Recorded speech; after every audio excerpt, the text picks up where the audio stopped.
It's the crossover you didn't know we needed. Sons of Anarchy meets The Walking Dead. We get introduced to a big, bad biker gang, and that spells trouble for Madison. Welcome back, guys, to Fog Entertainment, here to review the penultimate episode of Fear the Walking Dead, Season 3, Episode 15. This one is called Things Bad Begun. Doesn't really make a lot of sense, but Season 3 doesn't make a lot of sense, so I'm okay with that title.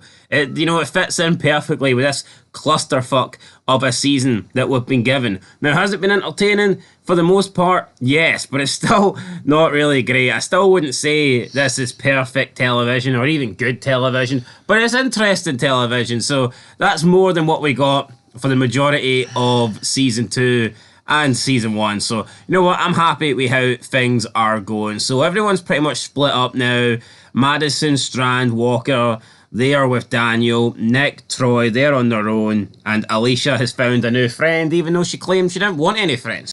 But before we get introduced to Fear's MC, we start with Nick and Troy. Nick is slaughtering infected in the streets and he's collecting their heads in his shopping cart. So we've got a little bit of zombie shopping here for Nick. He then sells the heads to El Matarif, who removes the locust glands from each head to sell to the proctors. Because apparently the proctors, this MC, they enjoy taking shots of these locust glands because the proctors ingest the harvest organs and they believe that helps them fight longer and harder. So it's like some sort of drug to them where they consume the brains of the undead and it makes them, I don't know, better fighters, or it keeps them alive longer, keeps them awake longer. Not quite sure how legitimate this is, but Nick basically risks his life to get these zombie heads as long as the pay is going to be good. Troy sees the proctors mobilizing. He asks one of the men what the hell's going on here, and they reveal that they have a water supply. They know where they can get water, and they're heading towards the dam. And at this point, Troy's like, shit, that's where Madison is. He tracks down Nick at the bar, and he tells Nick that Madison is in trouble. Now, are Troy and Nick going to be able to go on a two-man job here and save Madison? I don't know. The proctors have heavy numbers, plus they're also digesting these like zombie brains, so they should be pretty much unbeatable at this point. Yep, but what's the proof to this unbeatable zombie drink? I mean, why can't they just be a normal MC? Why have they got to spin this like, oh, they drink special zombie fluids in here? Why can't they just be an MC working out of Mexico and they've got guns and they have got guts and they've got presidents and sergeant at arms and that's it? They're badass. Why has it got to be they drink zombie shit? Why? Hit me with that. And why would they even begin to start drinking this in the first place? Just seems retarded to me. The apocalypse hits and you know what? Seems like something you'd see in that other zombie show. C Nation? C Nation, aye. C Nation, yeah, it does. That's what it screams to me. And immediately, this is where the thing's bad begun for me, because you're trying to establish this big bad biker group, and here they are drinking. I think that happens, though. I think the lower budget, the less realism you get. No, I would agree with that. I do think with lower budgets, they tend to do like more crazy, wacky shit.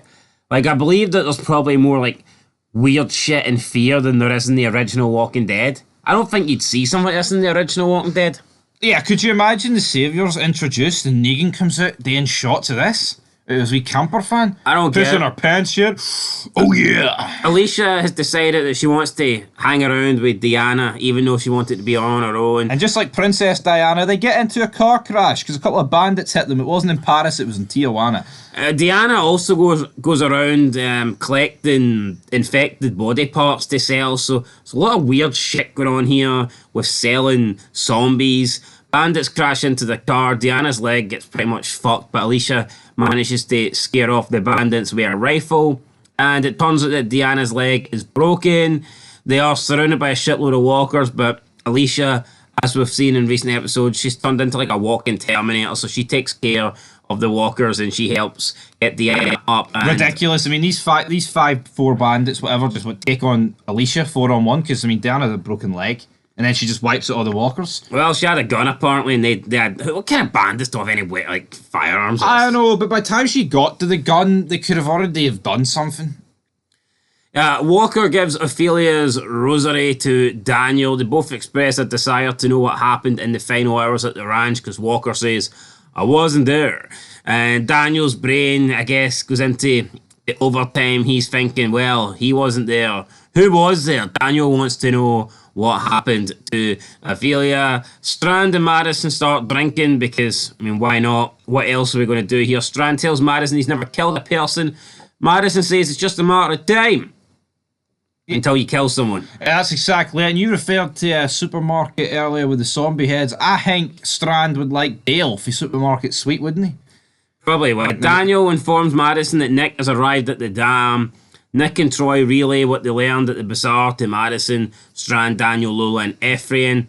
The Proctors are planning to raid the dam, and this ain't good for anyone at the dam because the Proctors have got numbers, and if they're coming, then it's going to be dangerous. Although, Daniel's immediately hostile towards Troy, though. He's like, oh, you're just a college kid, what do you know? But Troy's probably got more experience than Daniel has on this side of the border, so I don't know. Troy's actually seems pretty... Well, I mean, let's just take Daniel to the side for 1 second. Troy is by far the most military trained here. It's not even a debate. But who's debating that? Yeah, I know, but it's like he only picked on him. Well, maybe he doesn't I think this side of the border, I would actually disagree. I would say Daniel is fucking clear of Troy. On the other side of the border, the American side, yes, Troy's clear of him. That's what I'm on about. I can't remember what side of the border they're on. Oh, yeah, little border scratches. Who cares? Strand wants to leave, but Daniel's like, nah, we need to stay. We need to fight. You need to stay, my little black friend. Ephraim proposes using C4 explosives as a last resort so they can really blow up the dam and release water to the people. But Daniel says, nah, we'll post guards at the dam's entry and use explosives as a bargaining chip. So they're willing to blow up the entire dam, which I guess would make the dam useless because then water wouldn't just be... They'd have no trading power because everyone would have water at that point. Although you could argue it's a bit cruel for the people at the dam, I guess, you know, cutting people's water supply off. They've made such a big deal, though, about supplying people, and here they are willing to sabotage that just in case these bad men take over. Yeah, now the Proctors, they don't think the Proctors are willing to negotiate. I don't think the Proctors are negotiating people. I think the Proctors just want what they want. Yeah, they're an MC, but at the end of the day, so much focus and emphasis has been put on, oh, we need to feed the people of Tijuana, make them not so thirsty. And then as soon as like they come under threat, it's, oh, we have to blow the dam up. Fuck the people that we were feeding for so long. I mean, come on. I mean, I'm not saying they should hand it over to the Proctors, but at the end of the day, maybe you could use the C4 at the entry points to the dam rather than like the actual dam itself. Maybe that would be the smart thing to do. I'm not too sure, but Walker and Crazy Dog, they want none of this. C4, oh, that doesn't slide in the Indian tribe, baby. They want to leave and find members of their so-called tribe. Who's left? Is it not just these two? Is this not just finding like a needle in a haystack? Are they just going to try and find anyone brown and be like, you're part of our tribe? Fucking lame if you ask me. I thought Walker and Madison were on the same side now, but when the going gets tough, Walker gets going. No, it's such an unlikable character. He leaves at the any sort of slight thing that goes to against his group. We've seen it when they might not have been able to get water. He's like, well, fuck you, Madison. I'm going to go back to the ranch and kill all your people, and my people are going to reign supreme. And here he is. Let's defend the dam for a good cause. And he's like, ah, well, not for me. Not my people. Yeah, Alicia then manages to find a doctor for Diana. His name's called Eddie. Eddie commends Alicia's medical skills and asks her for her assistance in an upcoming surgery.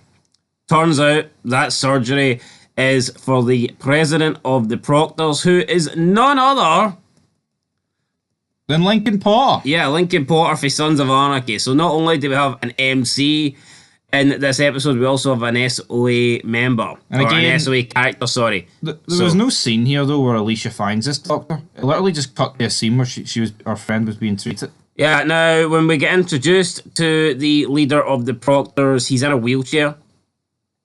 Proctor John. Proctor John, he's in a wheelchair. He can't walk. But then Eddie performs the surgery, and Alicia helps him, and he manages to, I don't know, remove the growth that's in his back. And then, like, not long after that, Proctor John is up and moving. Like, shouldn't that be a surgery that would take you out the game for, like, a week or something at least. Yeah. I mean, he cut him open, sliced into him, removed the tumor or whatever it was in his back, and then we get Proctor John up walking about. It's like, what the fuck? with a wee bit of blood. Should he not have been having to rest for weeks till this healed? And that's another thing. They've introduced these in, like, this episode, like, properly with Proctor John, and it's like, you've had a lot of episodes this second half. Why not introduce them, like, 5 episodes ago? Like, why is it all got to get crammed into, like, the last 90 minutes of season 3? Yeah, surely we could have seen them earlier when they were at the stadium for the first time. Yeah. Like, I don't understand it, and it almost feels like the way the seasons went is that that's them done. They were antagonists for, like, 90 minutes. So, I guess Eddie has saved Proctor John, and Proctor John then basically kind of takes Alicia without her will and says, right, you're coming with us, and they then start heading to the dam. Daniel traps Nick in a room and demands to know the truth. He says that you're lying to me, Nick. He wants to know who killed Ophelia. He thinks it was Troy. Nick, though, manages to tell a story about how it wasn't Troy, and in fact, he blames it on Troy's brother. So, yeah, Troy's brother getting the blame here. Jake Otto, that's the one. Jake Otto Otto getting all the heat here. Daniel seems to believe this, and he's like, okay, Nick.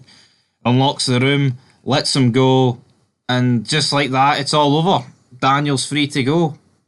Jake getting his name dragged through the mud yet again. I mean, I think the Otto family has been absolutely disgraced. How can you not feel sorry for them? Yeah, Jake's getting accused of killing Ophelia when the guy didn't want to kill anybody. He done his best to make sure everybody lived. I don't get it. I think the original Walking Dead and, you know, any good TV show, you know who you're supposed to like and hate. I think in this show the lines are so blurred. Like, Nick went on this, like, redeeming arc, and now he's, like, back to being a junkie. You've got Madison and Nick and the whole Clark family displacing the Otto family, and then Walker. What is the redeemable and likable qualities of Walker? None. If he was honestly He's brown. Yeah, but if he was white, he would be hands down the antagonist. Yeah, we then see Madison and Troy. They are finishing setting up the explosives. And Nick tells them that they need to get out of here. That the Proctors are coming and that Daniel wants to kill Troy. Madison doesn't understand why Daniel would want to kill Troy. Troy admits that he led the horde to the ranch and he admits he'd do it again. And in response to this, Madison slams Troy twice in the head with a hammer. Appears to have killed him. Yeah, and that's Troy just laying there, hammer in the side of the head. She then takes a detonator, and Nick looking on and cannot believe what his mother's just done, and that they leave Troy, who's just laying there dead. Yeah. Pretty much, that's it.